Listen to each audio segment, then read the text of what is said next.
Engkau gembala yang baik, Kau menuntun hidupku dan bawaku ke air tenang, menyegarkan jiwaku. Puji Tuhan, pertama-tama saya mengucapkan puji syukur kepada Tuhan karena rahmat-Nya dan kasih karunia-Nya nyata dalam kehidupan kita dan kita dimungkinkan untuk mengusahakan ibadah doa penyembahan dan sebentar kita akan tersungkur di kaki salib-Nya. Puji Tuhan, saya juga tidak lupa menyapa anak-anak Tuhan, umat Tuhan, hamba-hamba Tuhan yang sedang mengikuti pemberitaan firman Tuhan lewat live streaming video internet, YouTube, Facebook, dimanapun Anda berada. Kiranya Tuhan memberkati kita. Sebab itu kita berdoa, dalam doa kita mohonkan dengan segala kerendahan hati supaya Tuhan membukakan firman-Nya bagi kita sekaliannya. Tuhan memulihkan hidup, ibadah, pelayanan, nikah, dan rumah tangga. Nama Tuhan dipermuliakan, berkat berkelimpahan menjadi kehidupan kita. Segera saja kita memperhatikan firman penggembalaan untuk ibadah, doa penyembahan dari surat yang dikirim oleh Rasul Paulus kepada jemaat di Kolose pasal yang ketiga, ayat 9 sampai dengan ayat yang ke-10. Silakan. Demikian firman Tuhan. Jangan lagi kamu saling mendustai, Ya. karena kamu telah menanggalkan manusia lama serta kelakuannya, Terus? dan telah mengenakan manusia baru yang terus-menerus diperbaharui untuk memperoleh pengetahuan yang benar menurut gambar kaliknya. Ya, jangan lagi kamu saling mendustai. Ya, jangan lagi kamu saling mendustai, berarti antara yang satu dengan yang lain, jangan lagi saling mendustai. Tetapi sebaliknya, marilah kita menampilkan hati kita yang sebenarnya di hadapan Tuhan dan sesama. Amin, saudaraku. Tetapi sebaliknya, marilah kita menampilkan hati kita yang sebenarnya di hadapan Tuhan dan di hadapan sesama dengan cara berkata jujur. Sebab perkataan-perkataan yang keluar dari mulut berasal dari dalam hati. Puji Tuhan, singkatnya dengan berkata jujur menunjukkan bahwa seseorang tidak hidup di dalam kepalsuan. Singkatnya, dengan berkata jujur menunjukkan bahwa seseorang tidak hidup di dalam kepalsuan, di dalam mengiringi dan mengikuti Tuhan. Mazmur 12 ayat 3. Mazmur 12 ayat yang ketiga.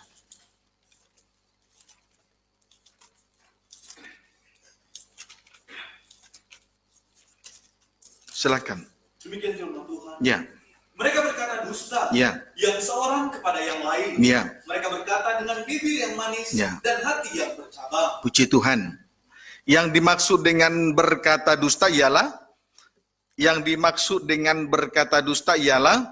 berkata dengan bibir yang manis tetapi hatinya bercabang. Yang dimaksud dengan berkata dusta ialah berkata-kata dengan bibir yang manis tetapi hatinya bercabang. Berarti hatinya dengan bibir yang berarti hatinya tidak semanis mulutnya, begitu saja. Berarti hatinya tidak semanis mulutnya. Puji Tuhan. Contohnya Wahyu 13 ayat 11.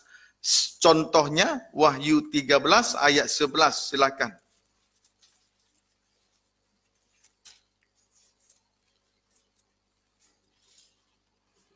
Ya. Berarti hatinya tidak semanis mulutnya. Contohnya Wahyu 13 ayat 11. Silakan. Demikian firman Tuhan. Ya. Binatang yang keluar dari dalam bumi. Ya. Dan aku melihat seekor binatang lain Binatang lain. keluar dari dalam Ya. bumi. Binatang yang keluar dari dalam laut. Wahyu 13 ayat 1. Barulah Wahyu 13 ayat 11. Seekor binatang yang lain keluar dari dalam bumi. Terus Dan bertanduk dua sama seperti anak domba. sama seperti anak domba. Terus Dan ia berbicara seperti seekor naga. puji Tuhan. Seekor binatang lain keluar dari dalam bumi. Di sini kita melihat seekor binatang lain keluar dari dalam bumi. Amin. Adapun wujud dari binatang tersebut, ialah bertanduk dua sama seperti anak domba. Bertanduk dua sama seperti anak domba. ini menunjuk hamba Tuhan atau pelayan Tuhan. Bertanduk dua sama seperti anak domba menunjuk hamba Tuhan atau imam-imam atau orang-orang yang melayani Tuhan. Amin. Tetapi yang sangat membingungkan di sini sekaligus membuat kita heran adalah ketika ia berbicara persis seperti seekor naga. Tetapi yang sangat membingungkan di sini adalah sekaligus membuat hati kita heran adalah ketika binatang itu berbicara persis seperti seekor naga. Berarti perkataannya penuh dengan perkataan dusta. Amin, saudaraku. Tadi binatang itu, saudaraku, binatang yang keluar dari dalam bumi itu wujudnya bertanduk dua sama seperti anak domba. Wujud hamba Tuhan. Wujud orang-orang yang melayani Tuhan. Tetapi yang sangat membingungkan di sini sekaligus membuat hati kita heran adalah ketika ia berbicara persis seperti seekor naga. Berarti perkataannya itu penuh dengan perkataan dusta. Wujudnya seperti hamba Tuhan, tapi mulutnya tidak semanis hatinya, penuh dengan perkataan dusta. Amin, saudaraku. Kesimpulannya binatang yang keluar dari dalam bumi ini tidak lain tidak bukan ialah nabi-nabi palsu. Tidak lain tidak bukan ialah nabi-nabi palsu. Ditegaskan kembali di dalam Injil Matius pasal yang ke-15. Injil Matius 7 ayat 15, silakan. Demikian firman Tuhan. Ya. Hal pengajaran yang sesat. Ya. Waspadalah terhadap nabi-nabi palsu Ya. yang datang kepadamu Nabi-nabi palsu, terus? dengan menyamar seperti domba. Iya. Tetapi sesungguhnya mereka adalah serigala yang buas. Puji Tuhan. Haleluya. Sesungguhnya nabi-nabi palsu itu adalah serigala yang buas. Sesungguhnya nabi-nabi palsu itu adalah serigala yang buas. Tetapi mereka datang menyamar seperti anak domba bertanduk dua. Amin, saudaraku. Tetapi yang pasti apabila nabi-nabi palsu berbicara persis seperti seekor naga. Dalam perjanjian lama disebut ular. Amin. Mari kita melihat sejenak dalam Kejadian pasal yang ketiga ayat 1. Silakan. Demikian firman Tuhan. Ya? Manusia jatuh ke dalam dosa. Ya, jatuh. Akhirnya jatuh ke dalam dosa. Hati-hati dengan perkataan nabi-nabi palsu, persis seperti naga.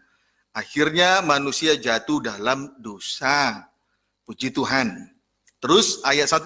Adapun ular ialah yang paling cerdik Iya. dari segala binatang di darat Iya. yang dijadikan oleh Tuhan Allah. Ya, terus? Ular itu berkata kepada perempuan itu, Ya, tentulah Allah berfirman, ya. semua pohon dalam taman ini jangan kamu makan buahnya, bukan? Puji Tuhan. Adapun ular itu ialah yang paling cerdik dari segala binatang di darat.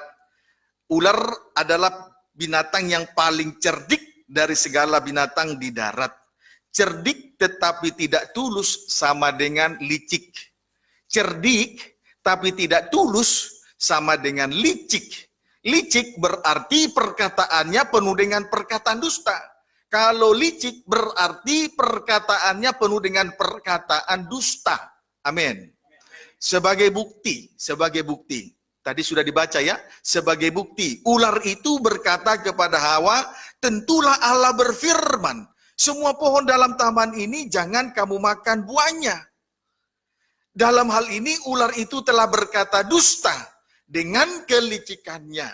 Ketika ia mengatakan hal itu kepada perempuan itu, sebetulnya, saudaraku, ular itu telah berkata dusta dengan kelicikannya.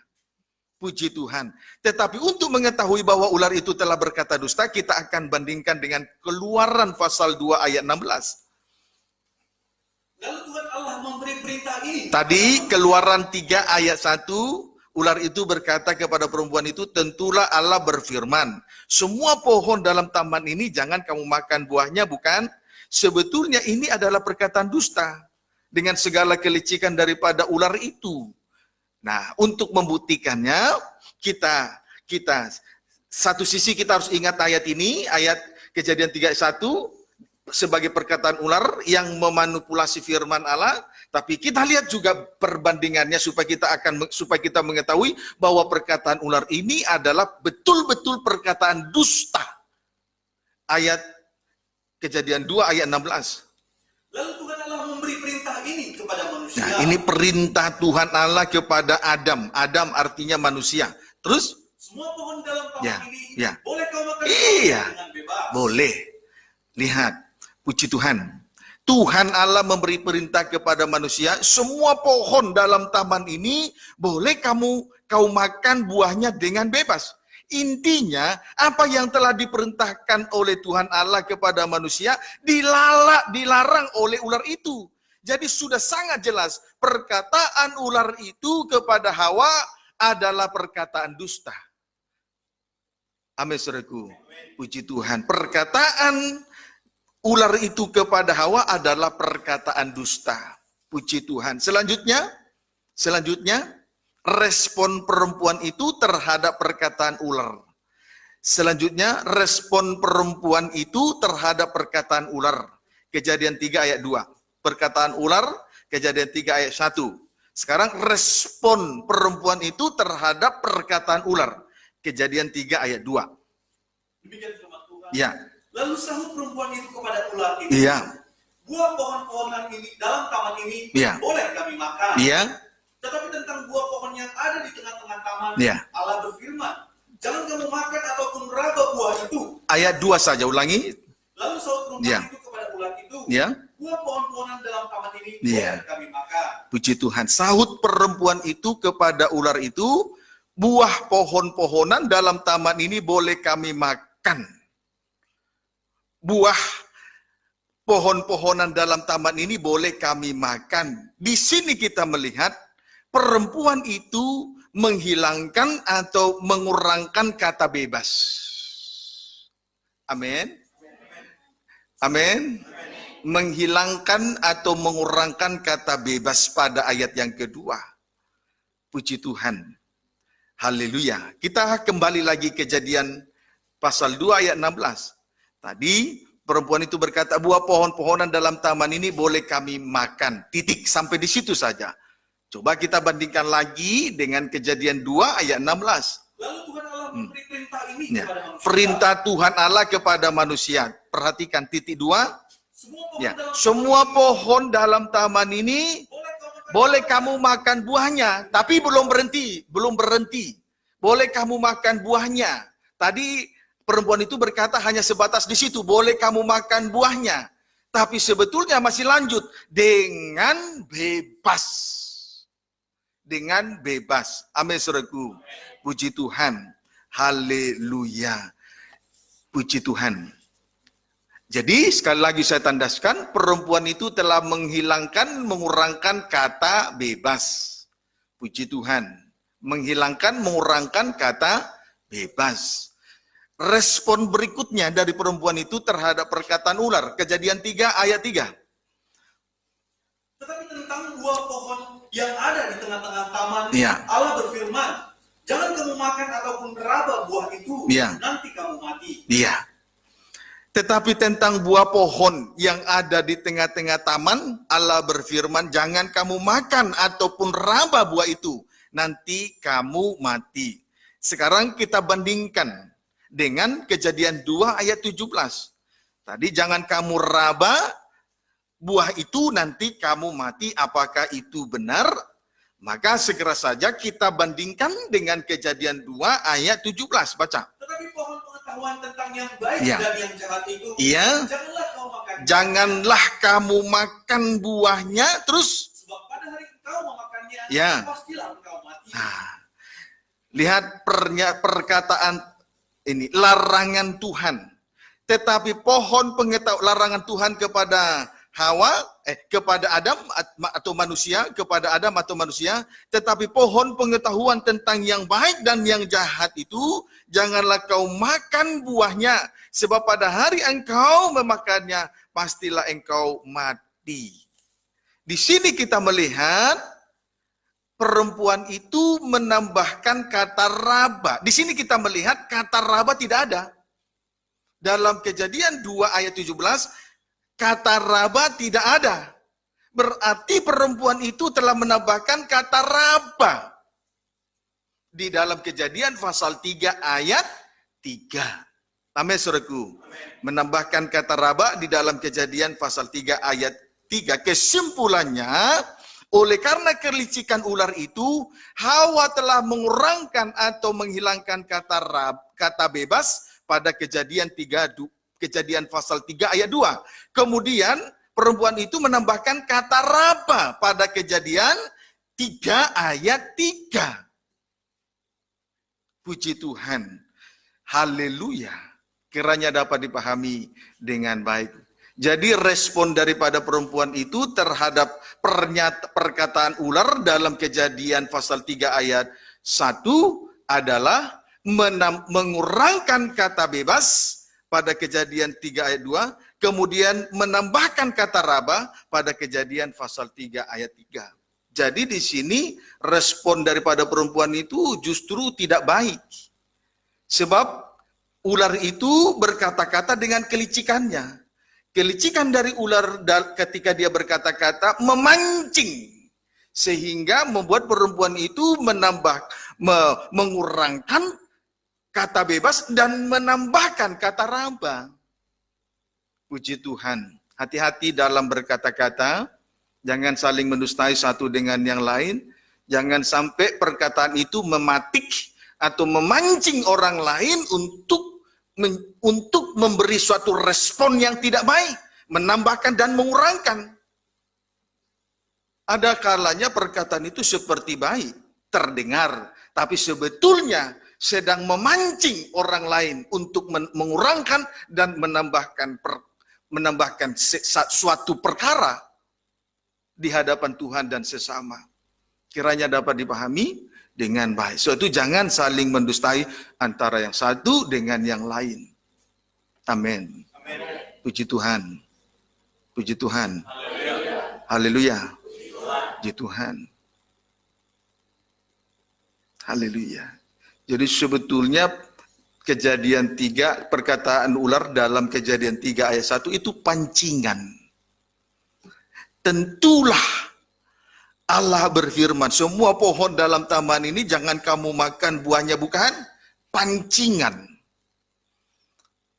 Setelah mendengar perkataan itu, kita lihat respon daripada perempuan itu, memang dia terpancing. Sebab responnya itu, perempuan itu mengurangkan kata bebas dan menambahkan kata raba. Dia terpancing, dia terjebak dengan perkataan ular itu. Kiranya dapat dipahami dengan baik. Kejadian 3 ayat 4. Hati-hati ya kalau berbicara ya, apalagi imam-imam, amin. Jangan terlihat perkataannya bagus, tapi tersirat sesuatu yang tidak baik di dalam hati dan pikiran. Itu bisa memancing, dari perkataan itu bisa respon orang, dari perkataan kita bisa membuat orang dengan respon yang menambahkan dan respon yang mengurangkan. Kiranya dapat dipahami dengan baik. Puji Tuhan.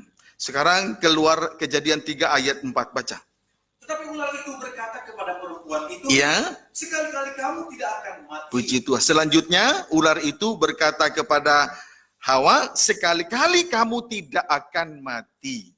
Sekali-kali kamu tidak akan mati. Maksud dari perkataan ular tersebut ialah supaya perempuan itu makan buah pohon pengetahuan tentang yang baik dan yang jahat.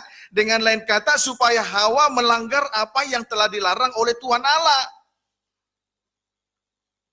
Puji Tuhan. Kesimpulannya, apa yang diperintahkan oleh Tuhan Allah kepada Adam dan Hawa justru dilarang oleh ular.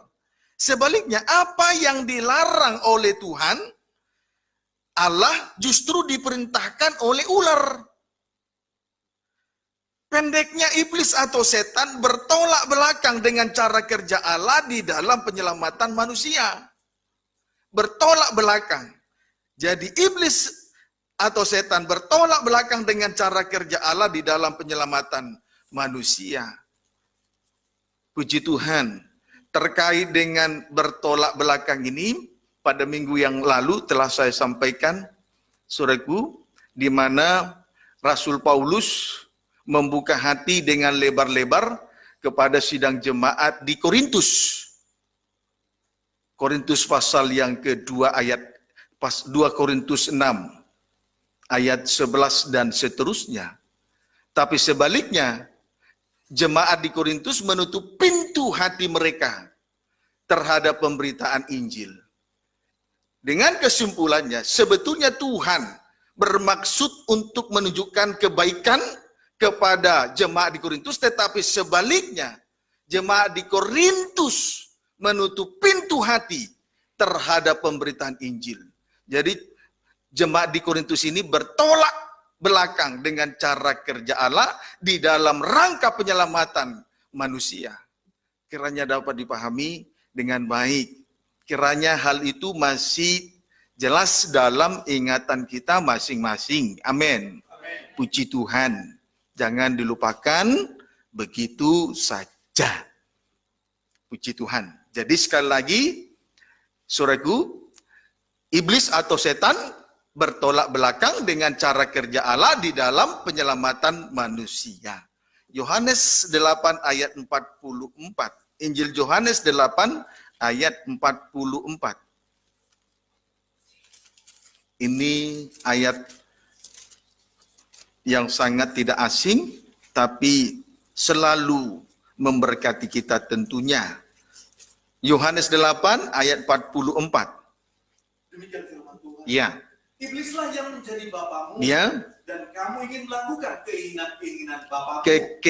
Keinginan bapamu, keinginan daripada iblis atau setan, antara lain terus Ia adalah pembunuh manusia. pembunuh manusia dari sejak semula. 1, Dan tidak hidup dalam kebenaran. 2, terus Sebab dalam dia tidak ada kebenaran. terus Apabila ia berkata dusta, Ya. ia berkata atas kehendaknya sendiri. Ya. Sebab ia adalah pendusta 3, ia adalah pendusta. dan bapa segala dusta. Puji Tuhan. Tabiat iblis atau setan yang paling mendasar. Tabiat iblis atau setan yang paling mendasar ada 3, yaitu 1, pembunuh manusia dari sejak semula. Pembunuh manusia sejak semula. 2, tidak hidup dalam kebenaran. 3, ia adalah pendusta dan bapa segala dusta. Amin. Adapun 3 tabiat dari iblis atau setan ini bertolak belakang dengan tabiat dari Allah Trinitas. Adapun 3 tabiat dari iblis atau setan ini bertolak belakang dengan tabiat dari Allah Trinitas, yakni Tuhan Yesus Kristus. Tabiat dari setan bertolak belakang dengan tabiat dari Allah Trinitas, yakni Tuhan Yesus Kristus. Tuhan sama dengan Bapa, tabiatnya kasih. Yesus sama dengan anak, tabiatnya kebenaran yang berasal dari salib, kebenaran atau salib. Kemudian strip yang ketiga, Kristus sama dengan Roh El Kudus. Amin. Baik, tabiat dari iblis setan. Yang pertama, pembunuh manusia. Pembunuh manusia. Kita lihat 3 hal ini sebagai pembuktian bahwa tabiat dari Allah, tabiat dari iblis setan betul-betul bertolak belakang dengan tabiat dari Allah Trinitas Tuhan Yesus Kristus. Jadi tabiat dari iblis setan yang pertama pembunuh manusia. 1 Yohanes 3 ayat 15. 1 Yohanes 3 ayat 15. Silakan. Demikian firman Tuhan. Ya. Setiap orang yang membenci saudaranya Ya. adalah seorang pembunuh manusia. Membenci sesama setara dengan dosa pembunuh. Terus? Dan kamu tahu bahwa tidak ada seorang pembunuh yang tetap memiliki Ya. hidup yang kekal di dalam dirinya. Membenci sesama setara dengan dosa membunuh. Membenci sesama setara dengan dosa membunuh. Puji Tuhan. Kiranya hal ini, saudaraku, jangan sampai kita terkecoh. Kita merasa selalu benar, Sementara orang yang mengadakan, sementara kita suka menghakimi orang yang seorang pembunuh. Padahal membenci sesama saja itu setara, dosa ini setara dengan dosa membunuh. Tapi satu sisi kita seringkali mempersalahkan seorang pembunuh. Padahal dengan membenci saja setara dengan dosa membunuh. Sebab itu jangan kita sampai tidak mengerti akan hal ini. Puji Tuhan. Amin, saudaraku. Hati-hati dengan dosa benci. Itu dosa ini setara dengan dosa membunuh. Jangan saudara berpikir bahwa seorang pembunuh lebih besar dosanya dari seorang pembenci. Tidak. Kebencian itu setara dengan dosa membunuh, saudara. Jangan lupa. Hal ini tidak boleh dilupakan, diabaikan. Amin. Puji Tuhan. Haleluya. Nah, sekarang hal ini bertolak belakang dengan tabiat dari Allah Bapa, yaitu hal ini bertolak belakang dengan tabiat dari Allah Bapa, yaitu kasih. Tabiat dari Allah Bapa tadi adalah kasih. Yohanes 3 ayat 16. Mari kita melihat tabiat dari Allah Bapa itu. Tabiat dari Allah Bapa kasih. Marilah kita lihat tabiat ini di dalam Injil Yohanes 3 ayat 16. Boleh baca. Karena begitu besar kasih Allah akan dunia ini, Iya. sehingga Ia telah Begitu besar kasih Allah. Memang tabiat dari Allah Bapa itu kasih. Dan kasih Allah itu besar akan dunia ini. Puji Tuhan, bukan kasih biasa loh. Kasih Allah itu besar sekali untuk dunia dan seisi dunia. Terus sehingga Ia telah mengaruniakan anaknya yang tunggal. Mengaruniakan satu-satunya anaknya. Satu-satunya. Ini sudah menjadi bukti bahwa Allah itu kasih dan kasih itu besar sekali untuk dunia. Buktinya apa? Ia mengaruniakan anaknya yang tunggal. Amin. Terus? Supaya setiap orang yang percaya kepadanya tidak binasa, melainkan beroleh hidup yang kekal. Kasih Allah itu besar akan dunia. Buktinya ia mengaruniakan anaknya yang tunggal. Anak satu-satunya. Dia korbankan untuk dunia. Dia korbankan untuk dunia. Amin. Tujuannya supaya setiap orang yang percaya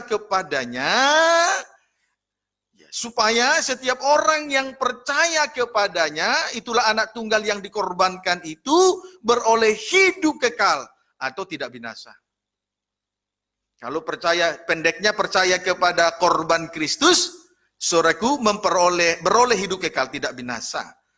Sekarang praktek kasih Allah, lebih jauh kita lihat 1 Petrus 4 ayat 7.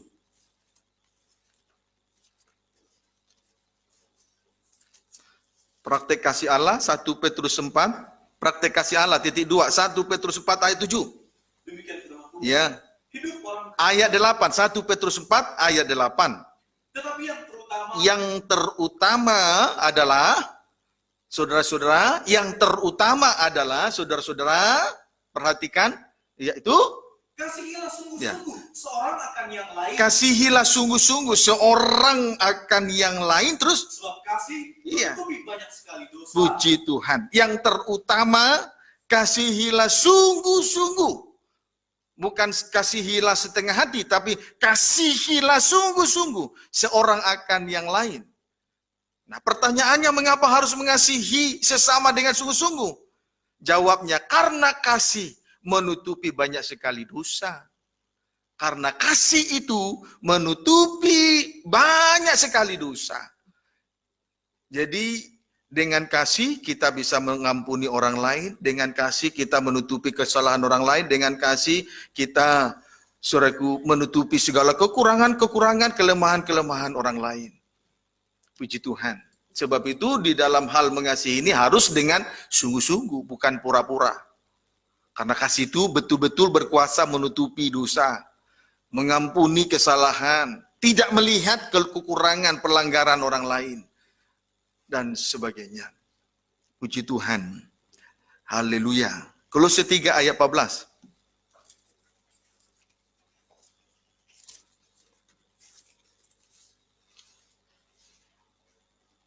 Demikian firman Tuhan. Iya, Kolose 3 ayat yang 14. Boleh baca ayat 12 mulai ya. Ayat 14 saja. Kolose 3:14 pembacaan dimulai dari ayat 12. Silakan. Karena itu, Ya. sebagai orang-orang pilihan Allah, Orang-orang pilihan. Orang-orang pilihan itu orang yang sudah berpakaian pesta, melayani pekerjaan Tuhan.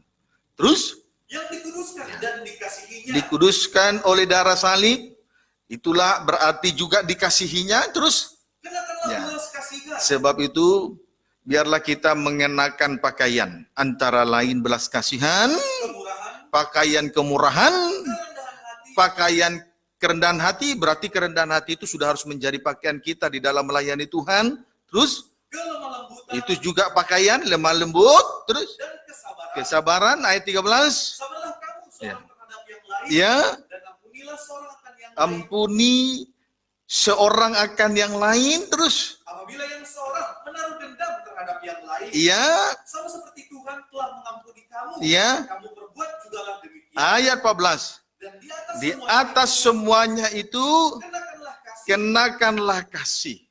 Jadi orang-orang pilihan harus harus mengenakan pakaian, yaitu kasih. Jadi kasih itu pakaian dari orang-orang pilihan Tuhan yang telah dikuduskan dan dikasihinya. Terus sebagai pengikat yang mempersatukan ya, dan menyempurnakan. sebab kegunaan daripada kasih adalah sebagai pengikat yang mempersatukan dan menyempurnakan. Biarlah kita satu dengan yang lain diikat oleh tali kasih. Jangan sampai kita diikat oleh tali kasih sebagai yang mempersatukan dan yang menyempurnakan. Kita tidak bisa menjadi satu apalagi sempurna kalau diikat dengan tali marga, tidak cukup kuat. Amin, saudaraku. Kita tidak bisa menjadi satu apalagi sempurna seperti Tuhan sempurna kalau diikat dengan tali uang, tali mamon. Bahkan tali apa saja. Kita hanya diikat oleh tali kasih Allah yang besar itu. Supaya kita menjadi satu dan sempurna di hadapan Tuhan. Kiranya dapat dipahami dengan baik. Kalau tidak satu, tidak akan sempurna. Maka supaya menjadi satu, kita harus diikat oleh tali kasih. Sebagai tali kasih. Supaya kita satu dan sempurna. Ingat ya, kita tidak akan pernah sempurna kalau tidak satu. Maka supaya kita menjadi satu, harus diikat dengan tali kasih yang besar. Amin, saudaraku. Puji Tuhan. Haleluya. Nah, jadi sekali lagi saya tandaskan, kasih itu sudah harus menjadi pakaian kita, tabiat kita. Yaitu orang-orang pilihan Tuhan, orang-orang yang melayani Tuhan, itulah orang-orang yang dikuduskan dan yang dikasihi. Puji Tuhan. Haleluya. Dapat dipahami, saudara? Amin. Jadi jelas ya, tabiat dari iblis atau setan yang pertama, pembunuh manusia dari sejak semula. Membenci itu setara dengan dosa membunuh. Tidak mengasihi. Membenci itu tidak mengasihi. Itu bertolak belakang, itu tabiat dari setan yang pertama. Bertolak belakang dengan tabiat dari Allah Trinitas. Ya, yaitu Tuhan, Yesus Kristus Tuhan sama dengan Bapa, tabiatnya kasih. Kasih dari Bapa itu besar. Apa buktinya? Anak satu-satunya loh. Anak si mata wayang. Dikorbankan untuk dunia. Amin. Puji Tuhan. Dan kita sudah melihat kasih itu berguna untuk menutupi dosa. Sebab itu kasih sudah harus menjadi tabiat dari orang-orang pilihan Tuhan. Kasih itu sudah harus menjadi jubah, pakaian dari orang-orang yang melayani Tuhan. Kalau dia tidak memakai pakaian kasih, maka terlihat nanti kekurangan, ketelanjangan yang memalukan. Kiranya dapat dipahami dengan baik. Semua kita harus memakai pakaian. Pakaian kita adalah kasih, supaya tidak terlihat kekurangan. Amin. Puji Tuhan. Tabiat iblis atau setan yang kedua, tidak hidup dalam kebenaran. Tidak hidup dalam kebenaran. Hal itu bertolak belakang dengan tabiat dari Allah anak. Hal ini bertolak belakang dengan tabiat dari Allah anak. Yohanes 17 ayat 17.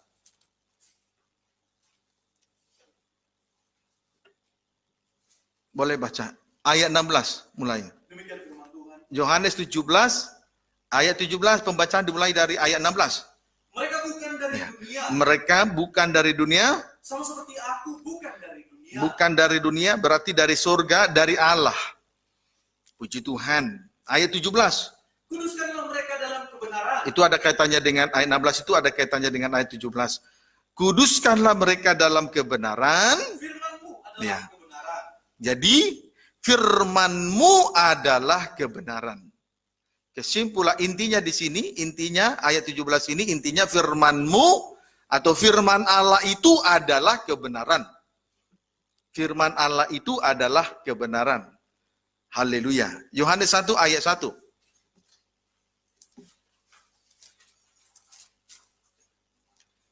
Demikian firman Tuhan. Ya? Firman yang telah menjadi manusia. Ya.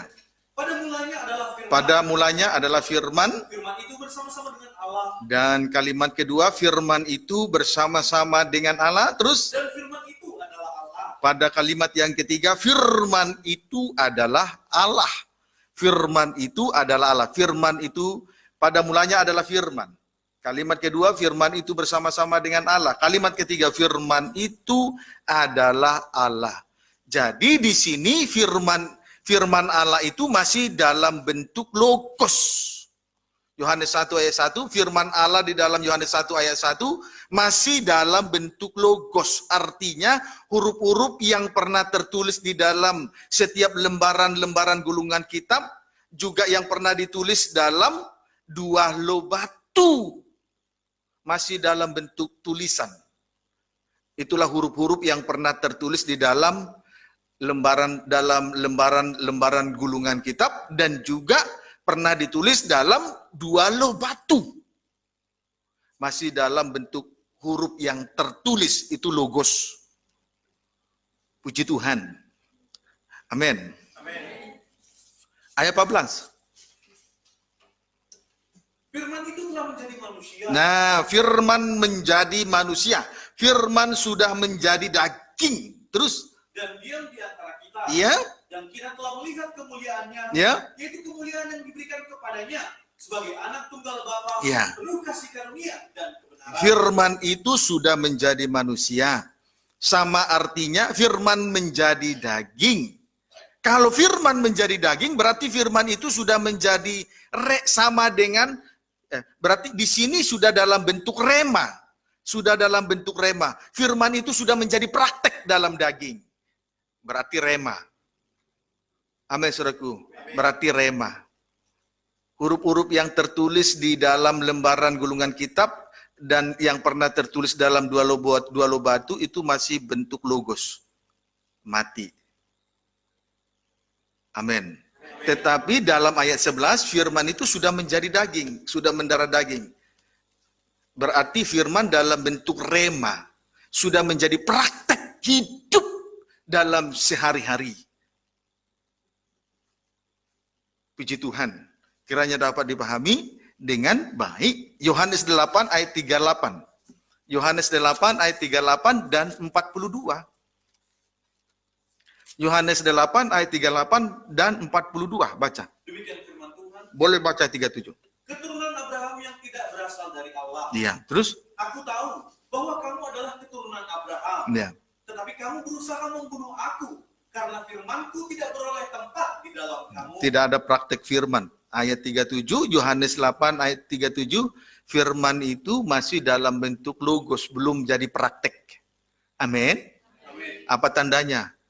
Membenci. Setara dengan membunuh. Dapat dipahami? Puji Tuhan. Ini masih sama dengan Yohanes 1 ayat 1.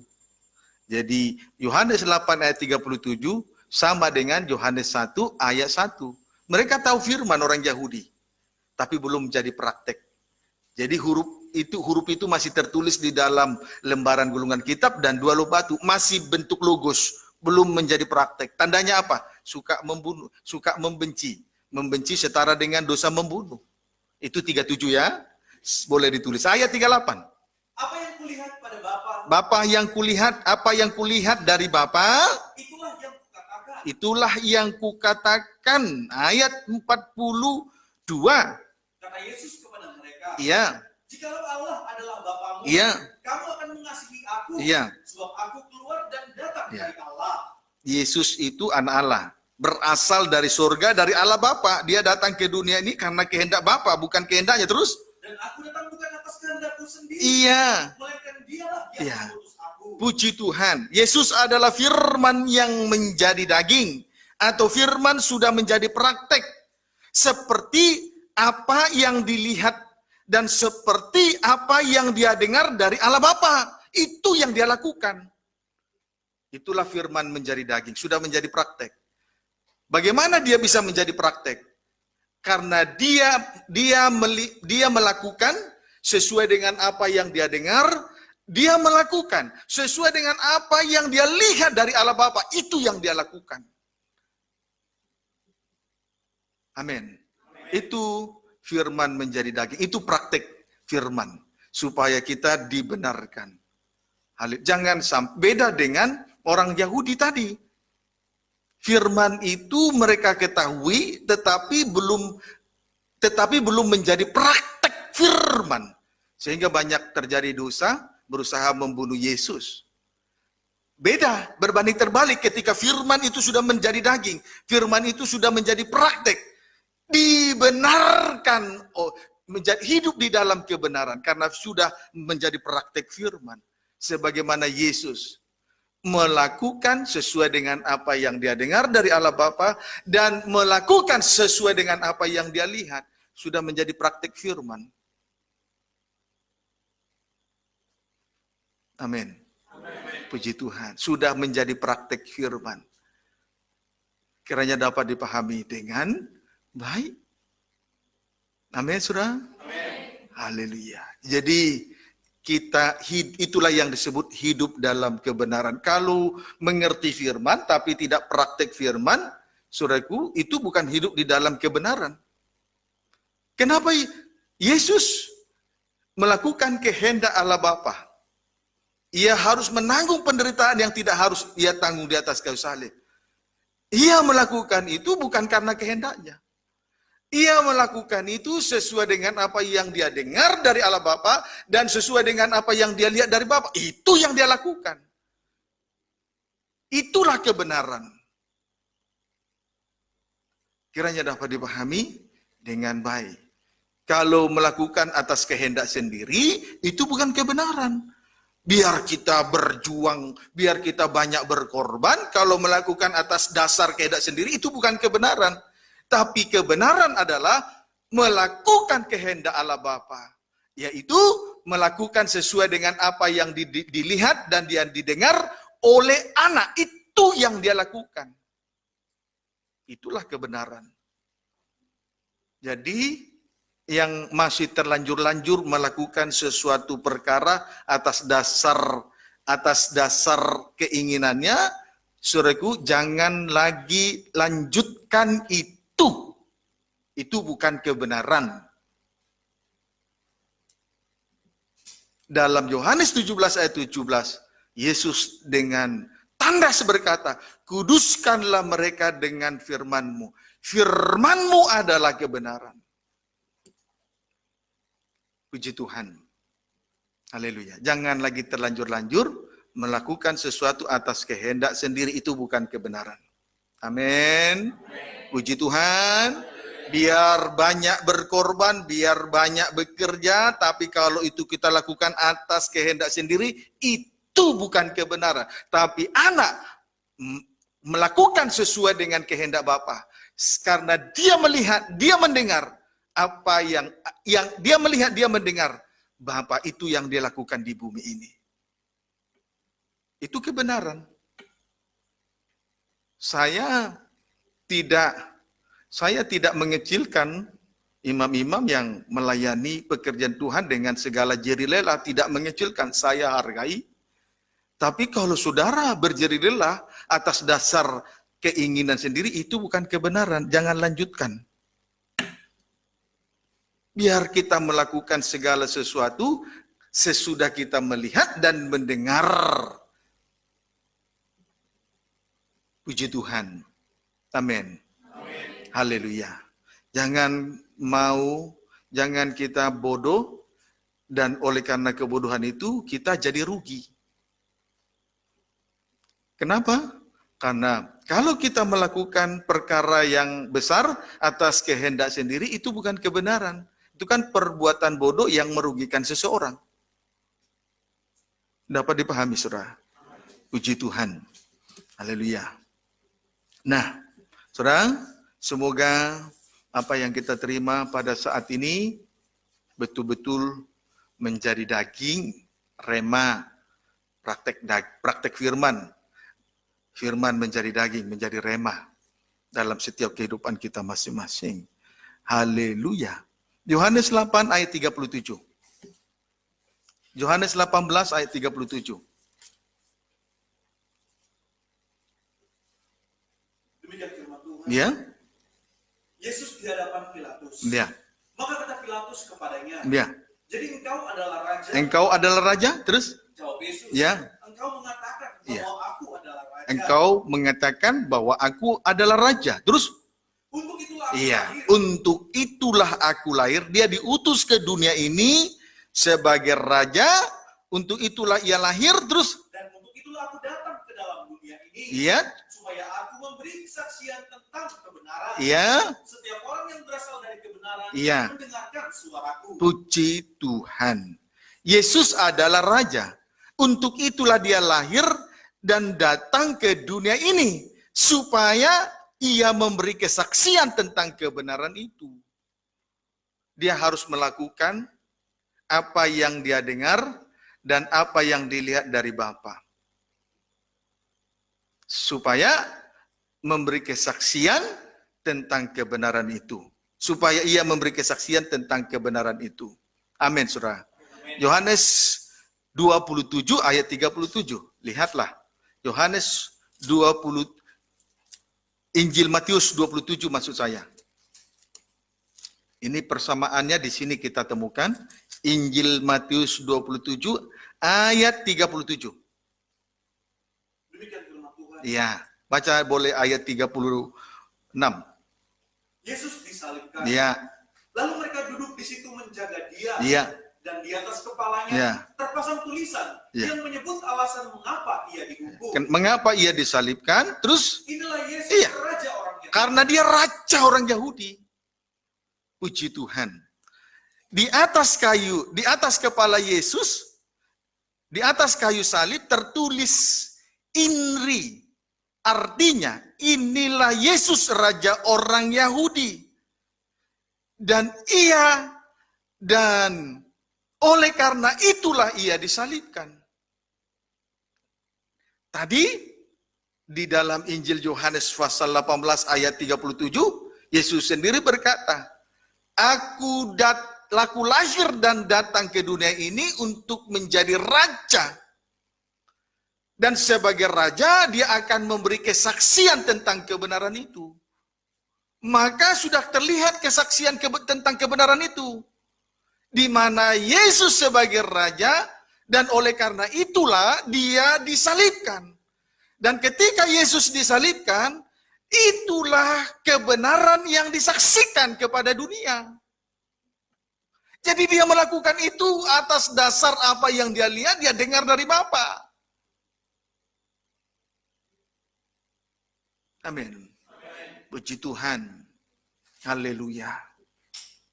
Jadi ternyata kita tidak bisa berpengharapan kepada pengertian dan kebenaran manusia. Kiranya dapat dipahami dengan baik. Sekarang tabiat dari iblis atau setan yang ketiga, bapa segala dusta. Tabiat dari iblis atau setan Yang ketiga, bapa segala dusta. Hal ini bertolak belakang dengan tabiat dari Allah Roh Kudus. Hal ini bertolak belakang dengan tabiat dari Allah Roh Kudus. 1 Yohanes 2 ayat 20 dan 27. Suratan 1 Yohanes 2 ayat 20 dan 27 baca. Demikian firman Tuhan. Ya. Antikristus. Ya. Tetapi kamu telah beroleh pengurapan Ya. dari yang kudus. Ya. Dan dengan demikian kamu semua mengetahuinya. Ya. Kamu telah beroleh pengurapan dari yang kudus. Puji Tuhan. Amin. Haleluya. Karena Tuhan kita hidup di dalam pengurapan. Karena ibadah dan pelayanan ini kita hidup dalam pengurapan. Amin. Tidak ada pengurapan kalau kita tidak di dalam Tuhan. Tidak ada pengurapan kalau kita tidak beribadah dan melayani pekerjaan Tuhan. Pengurapan itu tidak datang dari lain-lain. Tidak bisa dibuat-buat. Haleluya. 27. Lihat selanjutnya kehidupan yang diurapi oleh Roh Kudus. Sebab di dalam diri kamu Ya. tetap ada pengurapan Ya. yang telah kamu terima daripadanya. Puji Tuhan, dari yang kudus, dari Tuhan, dari ibadah pelayanan. Terus Karena itu tidak perlu kamu diajar oleh inilah orang lain. kehidupan yang diurapi Roh Kudus tidak perlu diajar oleh manusia. Terus Tetapi sebagaimana Ya. pengurapan yang mengajar kamu ya, tentang segala sesuatu ya. dan pengajarannya itu benar, tidak dusta. Terima kasih. Kehidupan yang diurapi Roh Kudus tidak perlu diajar manusia. Sebab Roh Kudus itu mengajar dia tentang segala sesuatu. Dan pengajarannya itu benar, tidak dusta. Sedangkan tabiat dari iblis setan yang ketiga adalah bapa dari segala dusta. Tapi kehidupan yang diurapi Roh Kudus, saudaraku, akan diajar oleh Roh Kudus. Dan pengajarannya benar, tidak dusta. Maka kehidupan yang diurapi itu, saudaraku, sangat sukar sekali bagi dia untuk berdusta. Itu ibarat sama seperti mau bunuh diri. Saya ulangi, perhatikan dulu semua ke sini. Kehidupan yang diurapi oleh Roh Kudus sangat sukar sekali bagi dia untuk berdusta. Kehidupan yang diurapi Roh Kudus sangat sulit untuk berdusta. Sama seperti orang mau bunuh diri. Tidak ada orang dengan gampang bunuh diri.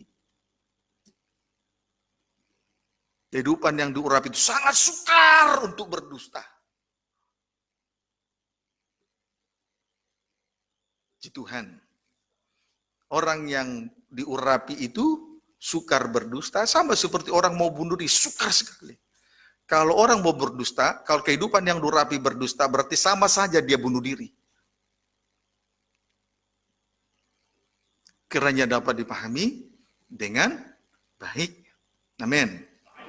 Haleluya. Saudara jangan berpikir bahwa dusta kecil, banyak orang Kristen berpikir dusta kecil itu berdusta atau berbohong demi kebaikan itu boleh.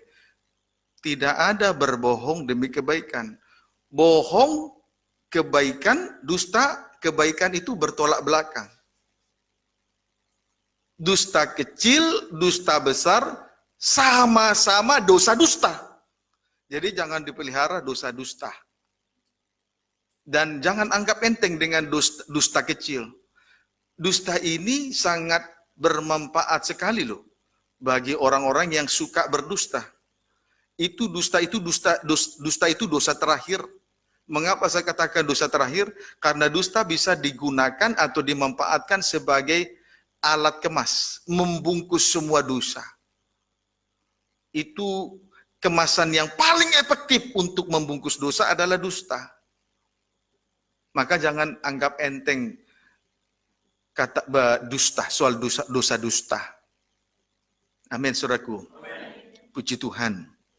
Haleluya. Apalagi yang sudah melayani Tuhan Yesus tidak boleh lagi berdusta. Puji Tuhan. Haleluya.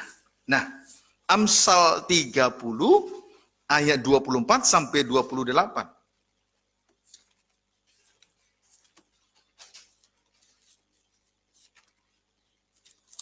Silakan.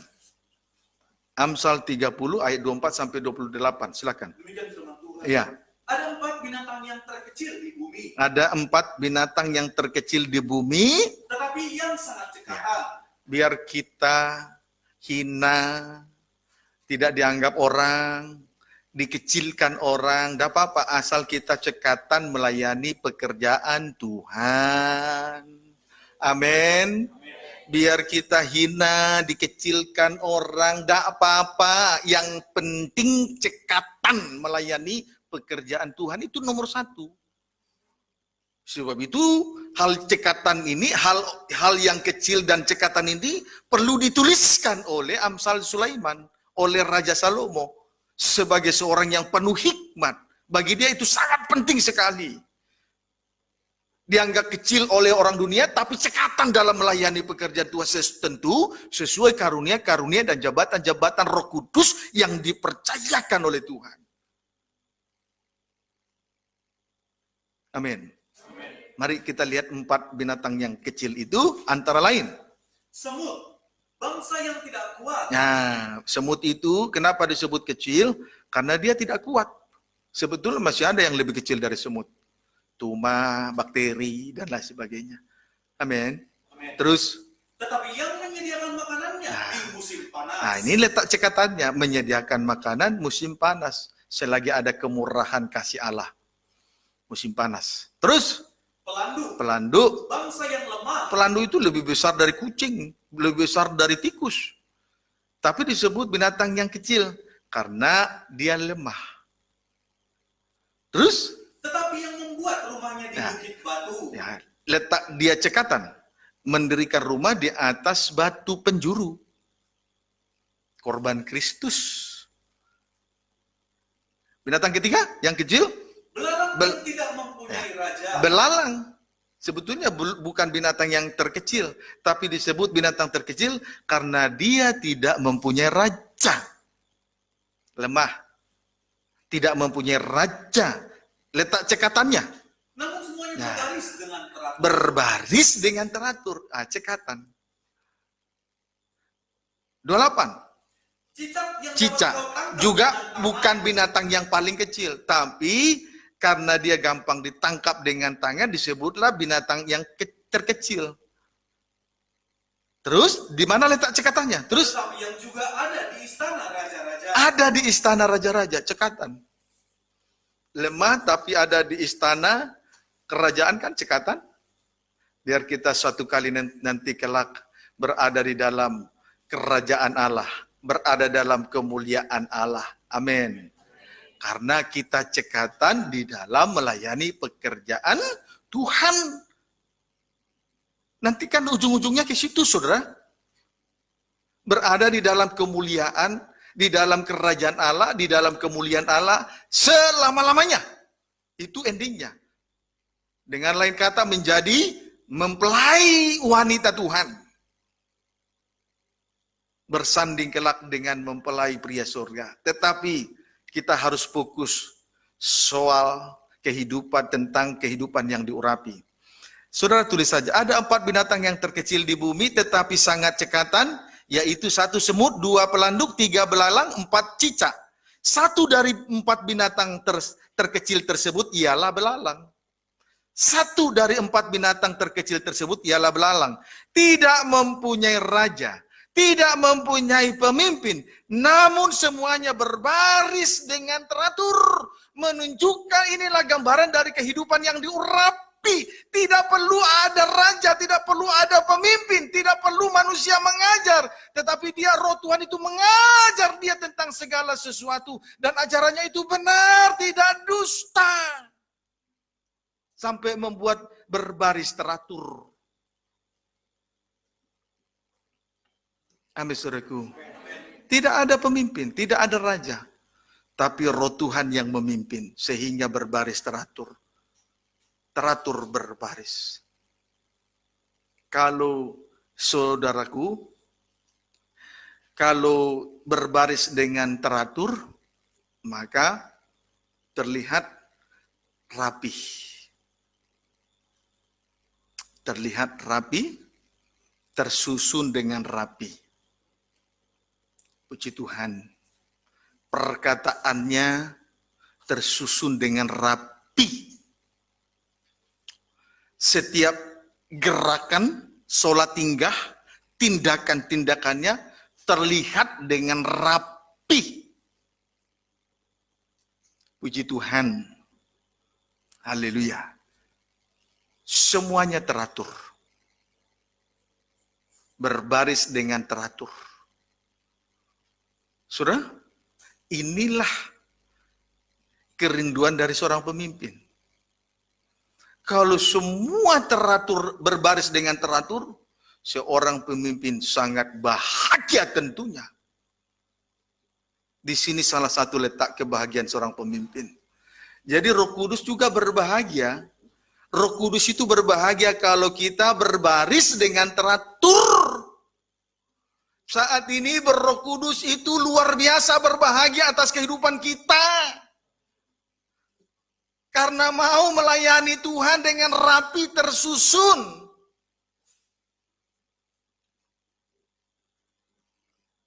Untuk sekarang dan selamanya. Biar kita semua betul-betul membuat Roh Kudus bahagia. Tidak lagi membuat daging bahagia. Allah Roh Kudus berbahagia. Kalau kita berbaris dengan teratur di dalam melayani pekerjaan Tuhan. Itu yang Tuhan harapkan. Puji Tuhan. Belajarlah untuk menyukakan pemimpin. Kristus kepala, dia pemimpin. Dia penyelamat tubuh. Belajar untuk menyukakan pemimpin. Puji Tuhan. Amin. Haleluya. Saudara, jadi iblis atau setan bertolak belakang dengan cara kerja Allah di dalam penyelamatan umat manusia. Kita sudah melihat tadi 3 tabiat setan bertolak belakang dengan tabiat dari Allah Trinitas, yaitu Tuhan Yesus Kristus. Kiranya dapat dipahami dengan baik. Amin, saudaraku. Haleluya. Tadi tabiat setan pertama, pembunuh manusia sejak semula. Bertolak belakang dengan tabiat dari Allah Bapa, yaitu kasih. Karena kasih itu menutupi banyak sekali dosa. Dan perlu untuk diketahui, orang yang melayani Tuhan harus mengenakan pakaian kasih. Kalau tidak mengenakan pakaian kasih, terlihat kekurangan, ketelanjangan, dan itu memalukan. Tabiat dari iblis setan yang kedua adalah tidak hidup dalam kebenaran. Hal ini bertolak belakang dengan tabiat dari Allah Anak, Yesus. Puji Tuhan. Amin, saudaraku. Dia melakukan kehendak Allah Bapa, berarti melakukan sesuai dengan apa yang dia lihat, sesuai dengan apa yang dia dengar dari Bapa. Itulah salib. Dan kalau dia disalib, karena dia raja. Dan untuk itulah dia lahir, dan untuk itulah dia datang. Untuk memberi kesaksian. Karena dia raja, maka dia disalibkan. Ada tulisan Indri. Inilah raja orang Yahudi.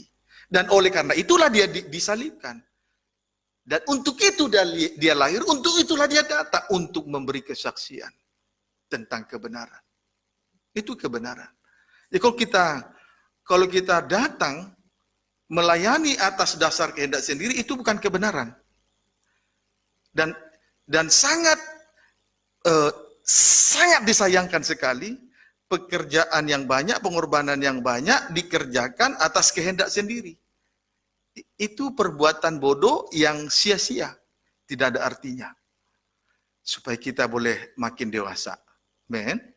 Soal atau tentang hal kebenaran ini harus semakin dewasa. Jangan bertahan dengan sifat manusiawi. Tidak ada artinya. Benar terlihat benar di mata manusia, tapi tidak benar di mata Tuhan. Tidak ada artinya. Biar kita melakukan sesuai kehendak Allah Bapa. Sesuai dengan apa yang kita lihat dari Tuhan, sesuai dengan apa yang kita dengar saja.